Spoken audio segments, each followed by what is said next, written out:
తిమోతికి రాసిన మొదటి పత్రిక 4వ అధ్యాయం మొదటి 2 వచనాలు చదువుకుందాం.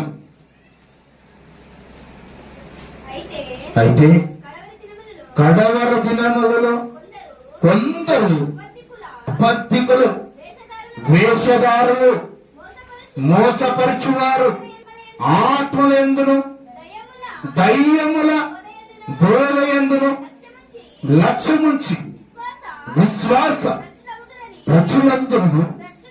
భ్రష్టులగుదురని ఆత్మ తేటగా చెబుతున్నాడు. తేటగా మీకు తెలియపరుస్తున్నాడు. ఎందుకంటే సత్య స్వరూపం నుంచి నడిపించాలి కాబట్టి.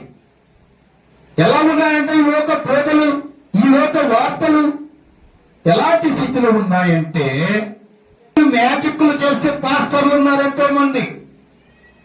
డబ్బు కోసం, కేవలం డబ్బు కోసం, బ్రతకడానికి కోసం లగ్జరీ లైఫ్ కావాలనుకుంటారు, మేడలు మిద్దలు కావాలంటారు, కారు బంగాలు కావాలంటారు. ఎలా చేయాలనుకుంటున్నారు? మ్యాజిక్లు చేస్తున్నారు. దేవునికి వ్యతిరేకంగా బ్రతుకుతూ ఉన్నారు.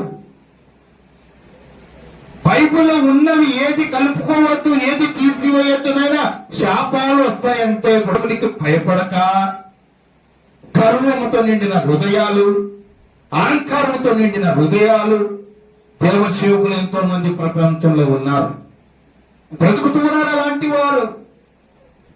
అలాంటి వారు చాలా మంది బతుకుతూ ఉన్నారు.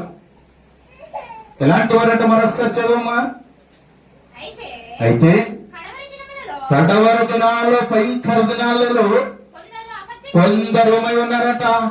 అపార్థికులు ఉన్నారు. జాగ్రత్త. ఏ ఆత్మను నమ్మాలా, ఏ ఆత్మను నమ్మకూడదో మీరు పరిశీలించండి, పరిశోధన చెయ్యండి, మహాజ్ఞాన సంగతులు తెలుసుకోండి అంటున్నాడు. గుడ్డిగా నమ్మవద్దు, ఏ పాస్టర్ను నమ్మవద్దు.